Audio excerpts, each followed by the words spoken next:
a video on these dehydrated oranges. Now, I've lost the start of this video. I'll probably press play and then press stop straight away. So, yesterday these were crispy. So dehydrated at the centre of the oranges, which I cut the peel off from the outside, then dehydrated and they go crisp, don't put any sugar on them, and they go crisp and sweet, because of the natural sugars in the, because you're concentrating the natural sugars in the orange by dehydrating the liquid off. So they taste like little sweeties, and I'm always trying to think of ways to use up things, use up waste. Can we repurpose something? And instead of just juicing the oranges and using them as in a cordial or something like that, I kind of thought, well, we'll just dehydrate them. And then what can we use those dehydrated things for? Well, first of all, I want to see if we could just dehydrate them at home in the oven type of thing. And then what could we do with them? Now, I did think about using them as like the candied fruit element in a fruitcake. But what happened was, because they were dehydrated, they actually sucked moisture out of the cake, made the cake a little bit too dry, and still remained a little bit hard. So that idea kind of went out the window. But then I kind of thought to myself, well, maybe we could dehydrate them a little bit with some alcohol or something alcoholic, and then kind of would that work?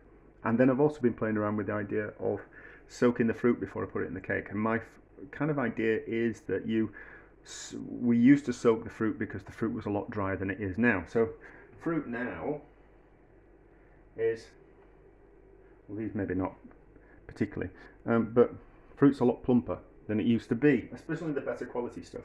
So soaking the fruit is not really kind of something that we need to do anymore. And now all we really need to do is just bake a rich fruit cake, and then pour in some alcohol onto the cake once it's baked, and then the alcohol kind of soaks into it. So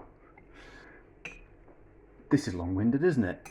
I have chopped these dehydrated oranges up, and I've soaked them in this alcohol. It's not Mason's gin. That alcohol in there is the fruit, the juice, the alcohol that I squeezed out of some blueberries that my friends gave, because he made some blueberry gin. So he makes the blueberry gin, keeps the gin himself, and then gives me the fruit, which I'm quite happy with, because the fruit goes into fruit cakes and it's delicious. But obviously when I squeeze out the excess liquid from the blueberries, there is alcohol that kind of squeezes out, because I don't want like a wet cake. So that's the alcohol, and then I'll use that in other things, so the bottom of the trifle, that kind of stuff. So I've used that alcohol, and it's rehydrated those oranges. So I don't want all that liquid in the cake. So let's just squeeze out some of that excess liquid.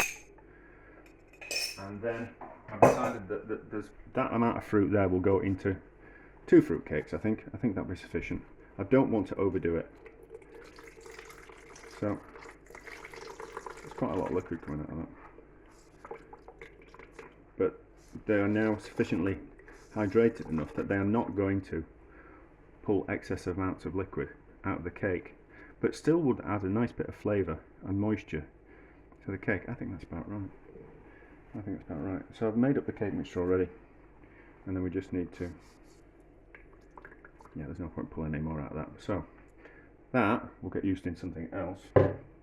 Probably go back into that bottle, but I've now taken on that orangey flavour, orangey sweet kind of flavour, so that will have improved that as well. So I'm going to do it into 2 cakes. So it's per cake I use 3 eggs. So it's the standard 4442 recipe for a cake mixture. I'll put the recipe in the description for a rich fruit cake. But it's basically a normal cake mixture, which you then add cinnamon, mace, zest of a lemon to, and then for every egg it's ½ pound worth of fruit. Be a slightly bit more because of this. So now, so mixy. These are just sultanas. I think Christmas cakes and rich fruit cakes can kind of get expensive if you start putting candied peel in and all those type of things, and candied cherries and ginger and all that kind of stuff. It gets a little bit too expensive, but you can just make them with raisins or sultanas or currants, in my opinion. It's still going to be nice. It just won't be just quite as nice. but it still will be nice. I think that's about that. It's not looking too wet, is it? Not looking too wet. And then I've also got, I'm making 4 at the same time. I'm running low on fruitcake, so I need to make some more. So if the oven's going to be on to bake 2, we might as well make 4. That's my opinion about things. It's not that much work. It's the same amount of washing up.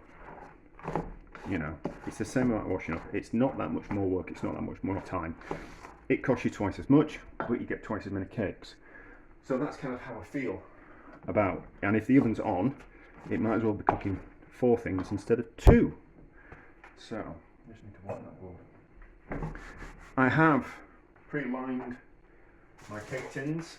I'll put the size of the cake tins on as well. So I've already done 2, and there's a bit of old baking parchment at the bottom, so I've cut that cost down as well, because we're not made of money, are we? Although the hardest thing about money is keeping hold of it. It's not that difficult to earn money compared to, it's a lot more difficult. Well, it is. It's not easy earning money, but it's a lot harder to keep hold of it. And that's generally the trick, is to not let it go into stupid places, your money. And my whole ethos of, you know, if just because we're on a tighter budget doesn't mean we can't have nice things. You know, and just because we can't afford to put fancy candied peel and candied cherries into a cake doesn't mean we can't make something that is nice. We might have to work a little bit harder, but we can get something almost as good for a cheaper price. And who doesn't want that? And then not because you can, but then you can scale things up. You know, so you can buy more expensive fruit, and you can buy candied peel, and the recipe still works. But it also, I think, I like the idea that it also working with cheaper ingredients. I think that's one of my ethoses. I think that's how generally I feel about things. It's all very well, but how can we make it cheaper? So I'm waffling them out. It's certainly not going to be a short video that YouTube wants to push you to make. So that looks about even for those 2 cakes. 140 degrees centigrade, not Fahrenheit, centigrade. You can convert that yourself if you use Fahrenheit. You are more than capable. Now, so there's at least 3 layers of baking parchment. I put 4 in because I'm using some old bits, and they're a bit scratchy. So I thought, well, we'll use 4 instead of 3, and we'll end up throwing them away afterwards. So that's that. And then what we need to do is, in the oven, we need to protect these cakes from overcooking on the top. So what I do is I put a big piece of baking parchment over the top and then tuck it underneath like that. My mum used to wrap them in brown paper, tie them up, and all kinds of things. But I've just found a bit of baking parchment over the top like that, tucked in underneath, and then that will hold it in place when you put it onto the shelf in the oven. And then we can use that baking parchment for something else as well.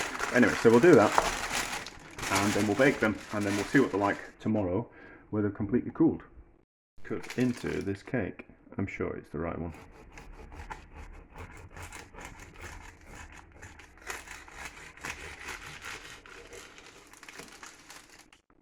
I'm sure it's the right one. It looks good. Nice and rich. And not too soft at all. So, that's going to be better in 2 months' time. But soaking the fruit, the dehydrated fruit certainly works. And you get that orangey flavour with it.